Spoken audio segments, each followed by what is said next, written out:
I watched all 6 movies in the Jurassic Park franchise over the past week because I'm an idiot, and I have for you now my top 5 Jurassic Park movies that don't include the first Jurassic Park. So at number 5, I'm going in reverse order, worst to first. My number 5 and number 4 are so close, but the differences I will explain.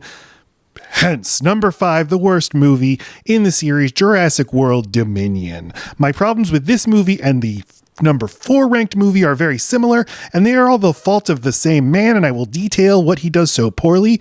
But this movie I put at dead last because I think it's such a waste.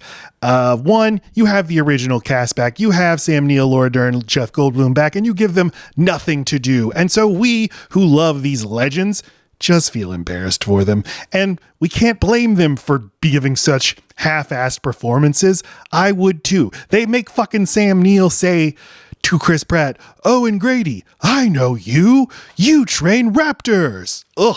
An even bigger waste is at the end of Jurassic World Fallen Kingdom, which I did not like when I saw it in theaters, but at the very end of the movie, the dinosaurs escape the island and just go to the rest of the world. And it was like this teaser, like, imagine the possibilities where this franchise can go. Now dinosaurs are everywhere.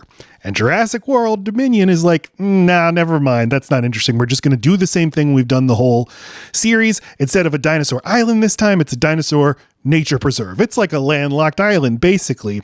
I was thinking this would be like if Lord of the Rings, The Two Towers, the first scene opened with all of the characters turning around and going back to the Shire. So that's number 5.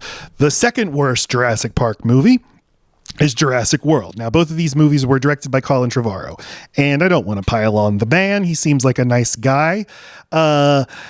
He's responsible for writing all 3 of the Jurassic World movies, and he's a bad writer, and I hate all of his story decisions, but he is so much worse as a director. People's complaints about these movies, and especially about this first Jurassic World movie, are Chris Pratt and Bryce Dallas Howard just seem utterly boring, just empty, not utilizing the strengths that these 2 actors have, and then that this is just a mindless rehash of the earlier movies. Jurassic World in particular is just a beat-by-beat remake of Jurassic Park, and all of that annoys me too. But on a much more fundamental level, this guy isn't capable of reproducing the 2 things that Jurassic Park movies need, which is 1, wonder, oh my god, dinosaurs, amazing, and 2, horror, just in terms of blocking and filming an action sequence that can generate tension, that can engage you, that can make you feel thrilled. He can't do it. Now, to be clear, I couldn't do it either, but I don't get paid $300 million to make a Jurassic Park movie.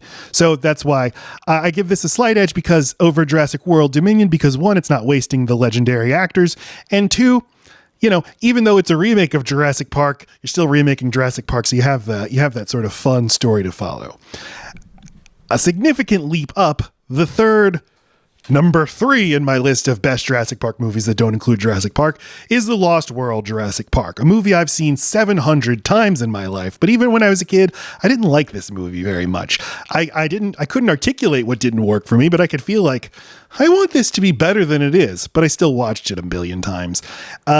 Steven Spielberg directed this movie, and he based it on Michael Crichton's novel, The Lost World. And in both cases, because I reread the novel too, these guys are going through the motions. They have to be here. They're being paid to be here. This is an obligation movie and an obligation novel. Jeff Goldblum, now you're elevated. You're the lead of the movie. Ian Malcolm, you're the lead character.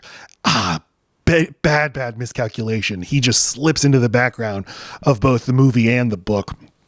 And, you know, Spielberg's worst movies, he feels disinterested in being there.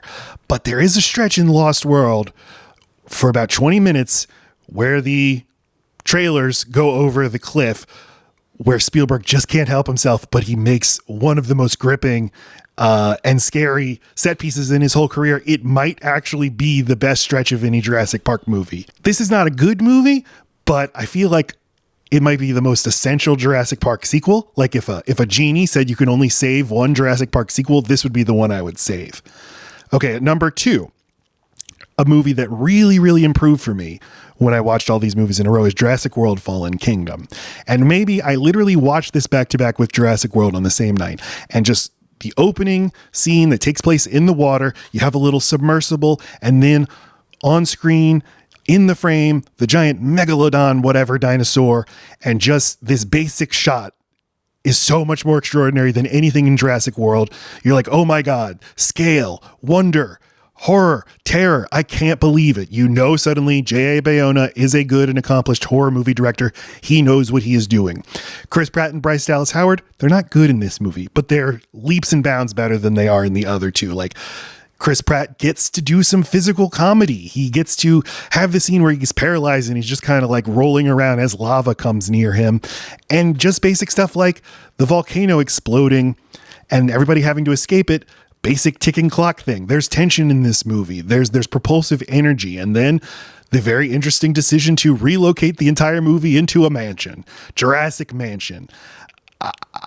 This time when I watched the movie, I was having so much fun with all of this. Toby Jones and Ted Levine are beautiful scene-chewing bad guys. And in common with my number one Jurassic Park sequel, which is Jurassic Park III, these two movies do what I think these sequels always needed to do, which is treat them like horror movie sequels. These are low rent. They should be like they should be Jason Takes Manhattan, basically. Like, I don't know, put the dinosaurs in a mansion this time. Jurassic Park 3 is so no frills. The plot is so basic. Alan Grant goes back to the island. Why? They pay him. He doesn't want to, but he's there. Joe Johnston directs this. He's not as good as Steven Spielberg, but he's a very good action director. And there are legitimately like awe-inspiring shots like the pterodactyl emerging through the mist. And then the kid gets abducted and put into the pterodactyl nest. It's really scary. The new dinosaur design of the Spinosaurus is really great. You have a lot of great dinosaur puppets in this movie, which I had forgotten. I had so much fun with Jurassic Park 3 this time. And Sam Neill said he wanted to go back and do this movie because he was not happy with its performance as Alan Grant in Jurassic Park 1. And I thought, how can that be? And I do think he's really good in Jurassic Park 1, but I think he's actually better in Jurassic Park 3. He has to carry so much weight and he does a great job. And this movie is his journey to discovering that he does love these dinosaurs after all. I know people don't love Jurassic Park 3, but it's 90 minutes long. It's just a monster movie. There's dinosaurs, they're chasing you. You got to run. You could do worse than Jurassic Park 3. So those are my top 5 Jurassic Park movies, excluding Jurassic Park 1. Please do listen to Load Bearing Beams, the episode that comes out this Friday about Jurassic Park 1.